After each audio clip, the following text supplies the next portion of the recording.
Hey everyone, welcome back. So you've been looking around for your first knife. You don't have a lot of money to spend, but you really want a quality USA made knife. Well, today I'm going to show you a really good knife that fits that bill pretty well. This is the Dexter-Russel Green River 4215 knife.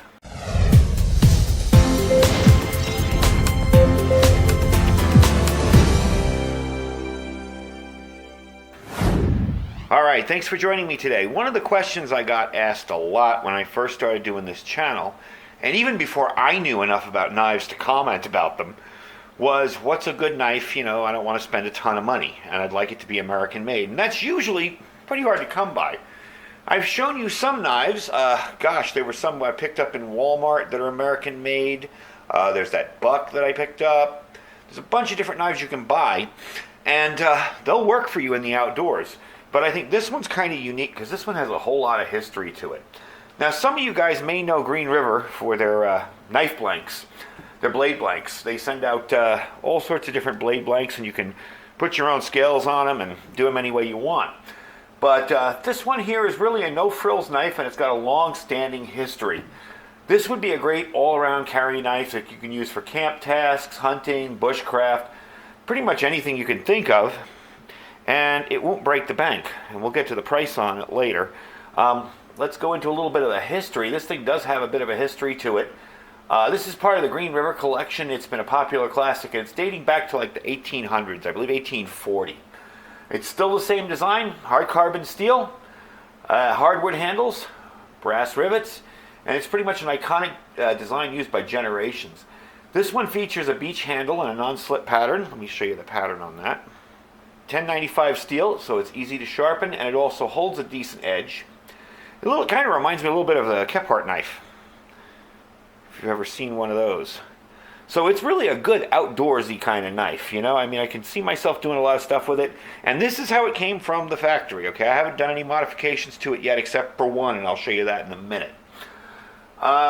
Pretty much the best way to describe it, somebody described the Kephart knife this way, similar. There's nothing on this knife that doesn't need to be there, okay? And if you're looking for a first knife to start out learning some skills with, you really probably can't go wrong with something like this. The knife weighs 3.4 ounces. Overall length is 9 inches. The blade is 5 inches. But the best part of this knife, it's $21.87. I know that's kind of hard to believe because it's a decent knife, you know? It's not junk made overseas or something. It's an actual made in the USA decent knife. It's probably because the steel is not, you know, some kind of super exotic steel. It's just 1095. Let's see, I did a little research and I actually had to email them. The blade is C1095 carbon steel with a carbon content of 0.95%. It's heat treated and tempered to a Rockwell hardness of either RC 55 or 56, around there. And it's actually very comfortable in the hand. It's got that little kind of diamond pattern cut on it.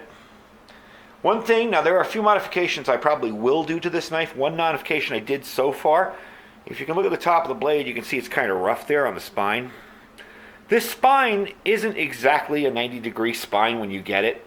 It's a little bit, I guess the best way to say is a little rounded almost. Maybe it was just my particular knife. So I just patted it, put it in a vise, took my Dremel sanding disc and just went over it until it was smooth. And now you got a nice sharp edges there to strike a ferro rod. Really, that was the only first mod I did to it. I haven't cut a thing with it yet, not even paper. And we'll get into that in a second. But we're going to take it outside and actually do lots of tests with it in a little bit. But that's the knife, you know. And the only complaint I've heard from people is that the handles are a little uncomfortable. The scales are a little bit kind of rough. My own personal opinion, I think it feels good. The only thing I might do is, you see how there's very sharp edges, the way they go down the side here. All right, maybe I'll round it off a little bit, but you know, that wouldn't be a priority. Also, too, I'm looking at probably patina ink, putting some patina on the blade. I don't know if I'm just going to do some cold bluing or maybe a mustard patina. I'm not really sure yet.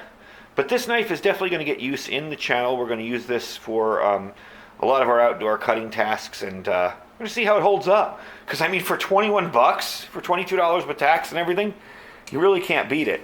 I know on my store, it's the first item in my store if you're interested in picking one up, but it'll say 25, click the link, go there. It's $21.87 actually. I'm sorry, $21.87. So what we're going to do is we're going to take it outside, do some very basic common tasks with it. We can take it out to my little practice area where I practice all my stuff and do my videos outside. And we're going to try it out and see how it works. So we'll be right back. All right, so we're set up outside here. We're going to run it through a couple of little tests. Again, not an all-inclusive test of everything, but we're going to see how it works. One of the things I have to tell you about the knife, and I want to make sure I'm in camera here, yep, is the blade came insane sharp. I mean, it's just crazy sharp. It's taking hair off my arm type sharp, you know. So we're going to start off with batoning a small piece of wood here just to see how it works. You can see it tore right through that. Let's see, a little thicker piece of wood. It's right through it. And I'm going to chop up some of this wood because we're going to use a ferro rod later and do a little fire with it.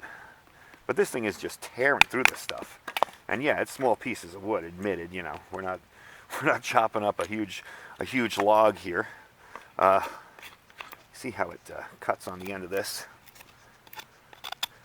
There you go. Getting some nice chunks off the end of that. So let's try and notch a piece of wood here. I'm going to cut down on it and then cut a notch in. Say if you're making a notch for a tent stake, or and it seems to do very, very well with the cutting. I'd be interested to see, get that piece off there, see how it does with a feather stick. So give me a few seconds here. I'm going to get a piece of wood to do a nice feather stick on. Alright, so I got a decent piece of wood here to kind of mess around with. Let's see. Yeah, I'm just amazed at how sharp this knife is, and I am not the best maker of feather sticks. And this wood, I'm sure, isn't the best to make them with either. But you see, it's definitely cutting through there. No problem. And it's funny, I was doing this off camera just to see how this piece of wood would work. And I was making beautiful curls. There we go. It's a little better. But you see, it definitely retains its edge from chopping through some wood. It really has no problem processing through that stuff. You know, I mean, that's not the best feather stick in the world, of course, but has no problem doing it. So what we're going to do now is I'm going to try and use it on a ferro rod and start up a little fire. I want to show you this little thing I have here. I have some tinder in it from the last time I used it. This is my little portable mini rocket stove. And yes, it's not a real rocket stove, but it is the closest you're going to get to it to make something like this portable. You have a little oblong piece of metal that's stuck in there, and a little bit of that drywall patch there.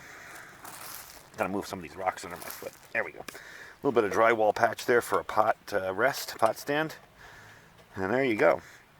So what I'm going to do is I'm going to get some tinder together, and we're going to try and start a little bit of a fire, and I'll be back in a second when it's all ready. So I've been taking the spine here and just kind of getting some fat wood off this little piece of fat wood here. That's been doing very, very well. I think the spine makes better curls than I do. All right. And again, you know, I'm no knife expert. You're not watching Dave Canterbury here. You're watching me. But for what I've seen it do so far, I'm impressed with it. Definitely feels comfortable. I don't have any hot spots on the handles yet. You know, there's nowhere on there that's been uncomfortable so far. And granted, I haven't done a ton of work, but I've done some. So let's move this guy up here.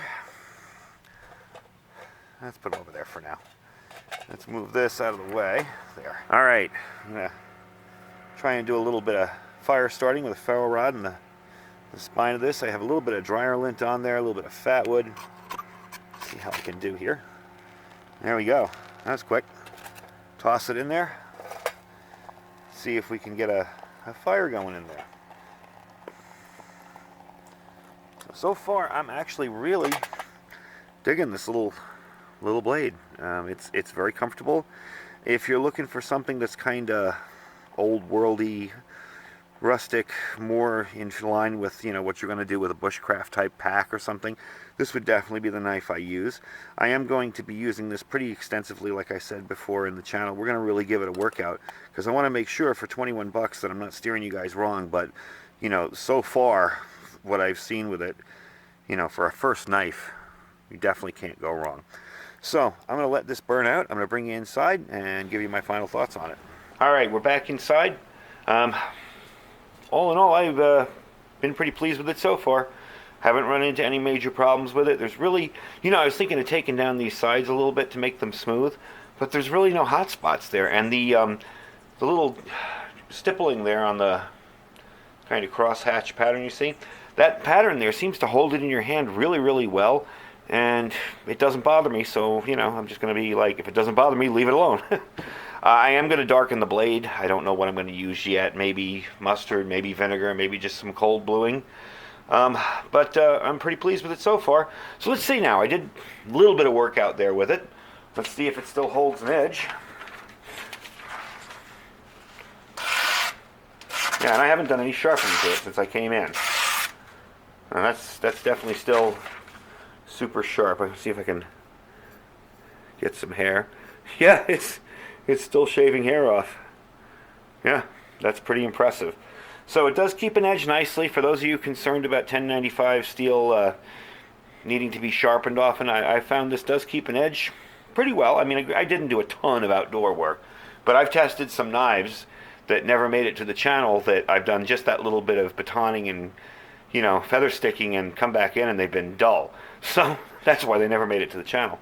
So for $21.87, you get yourself a Dexter-Russel Green River 4215 knife.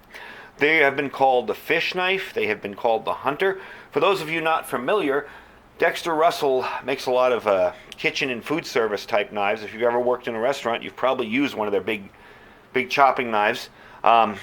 So that's what the name of the company is all about, really. And this kind of just is a fish knife that they made for processing fish and stuff, and it turns out to be an excellent outdoors knife. So I'm pretty pleased with it. I'm very happy. Going to give it a little more testing. We're going to be using this in the channel whenever I need a knife now. This is going to be my go-to knife, and we're going to see how it holds up. Anyway, I will talk to you guys later. Don't forget to check out my Amazon links down below. I will link directly to this knife in my Amazon store if you want to pick it up for $21.85, $21.87. I don't know why I keep getting that price wrong. But if you don't want anything in the store, if you click the link and just shop like regular, it'll help us out. It adds a few bucks to our pot there, so we can bring you more cool gear.